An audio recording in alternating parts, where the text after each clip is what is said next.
Vamos falar de uma pergunta que cedo ou tarde bate a porta de todo mundo.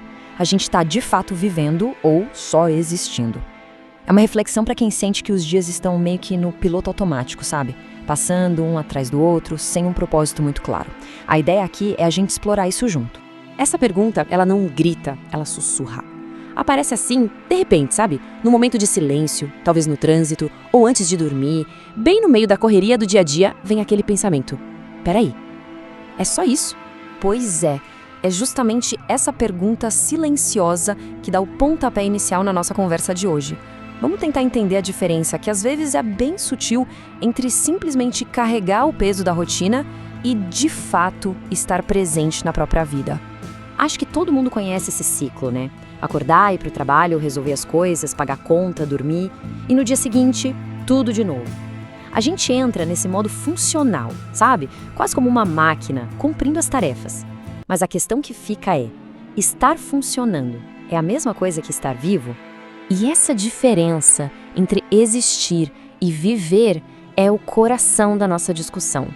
Vamos olhar mais de perto o que realmente separa uma coisa da outra. Olha só essa comparação. De um lado tem o existir. É quando a gente segue um roteiro sem muito questionamento, só reagindo ao que acontece, sabe? Seguindo o que esperam da gente. E os dias, bom, eles simplesmente passam, sem deixar muita marca. Agora, do outro lado, tem o viver. É sobre escolher o caminho com consciência, agir com uma intenção por trás. É criar a própria história, colecionar momentos que a gente realmente lembra. A grande sacada aqui, percebe? Não é tanto o que a gente faz, mas como a gente faz, com que nível de presença. E aí fica a reflexão, né? Será que a gente está no comando da nossa própria vida ou estamos só assistindo de camarote, como se fôssemos visitantes passando pela nossa própria história? Então, essa sensação de ser um mero espectador, muitas vezes ela vem daí, do famoso piloto automático. Mas como é que ele funciona na prática, no nosso dia a dia? Essa imagem diz muito sobre os nossos tempos, né? A gente está conectado com tudo e todos o tempo todo, através das telas. Mas e a conexão com a gente mesmo? Parece que, muitas vezes, ela fica de lado. Cada notificação, cada mensagem é um puxão para fora, que nos tira do aqui e agora. E essa outra cena aqui é sobre aquela sensação de estar sempre correndo, sempre ocupado, parecendo super produtivo. Mas quando o dia acaba e a gente para pensar, fica a dúvida. Essa correria toda tá levando a gente para algum lugar que realmente importa? Ou é só correria em círculos?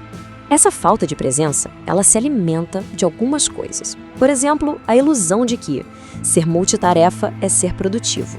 Na verdade, a gente só divide nossa atenção em pedacinhos. Outra coisa é essa busca sem fim por distração. Preencher qualquer brecha de tempo com alguma coisa, qualquer coisa. E por quê? Muitas vezes, por medo do silêncio. Porque é no silêncio que a gente se encontra. E às vezes esse encontro é o que mais evitamos. E isso nos leva a uma conclusão importante.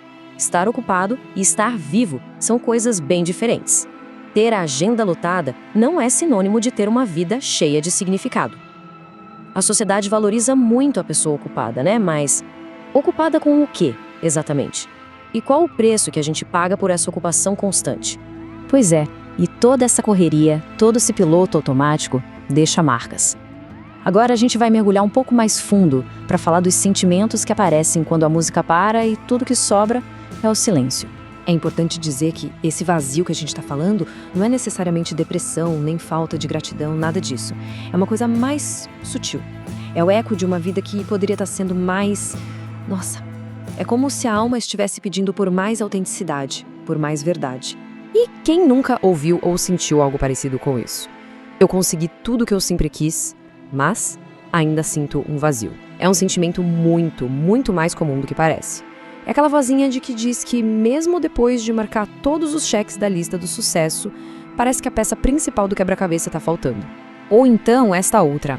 Olhando de fora, minha vida parece perfeita, mas por dentro, não sinto nada. Aqui a desconexão fica escancarada, né? A vida que parece incrível no Instagram, no papel, pode ser só uma casca para o interior que está apático, sem vida. Ok, mas se a gente sente tudo isso, por que é tão difícil mudar? A resposta, quase sempre, está no medo. São eles que nos travam. Primeiro, o medo do desconhecido. Quem eu vou ser se eu largar esse roteiro?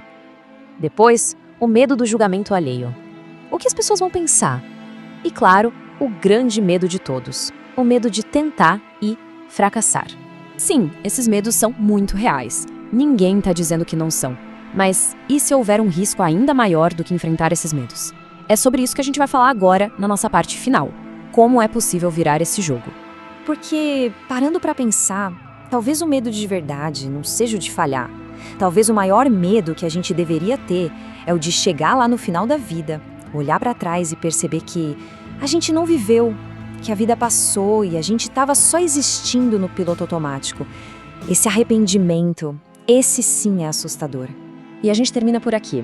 Mas veja bem, sem uma resposta pronta. A ideia é deixar uma pergunta para guiar a reflexão. O medo, ele provavelmente não vai desaparecer. O medo de mudar, o medo de escolher diferente, ele vai estar por aí. Então, a pergunta de verdade é outra. Será que a escolha é agir, mesmo com o medo? Será que a gente pode escolher conscientemente habitar a nossa própria vida apesar dele?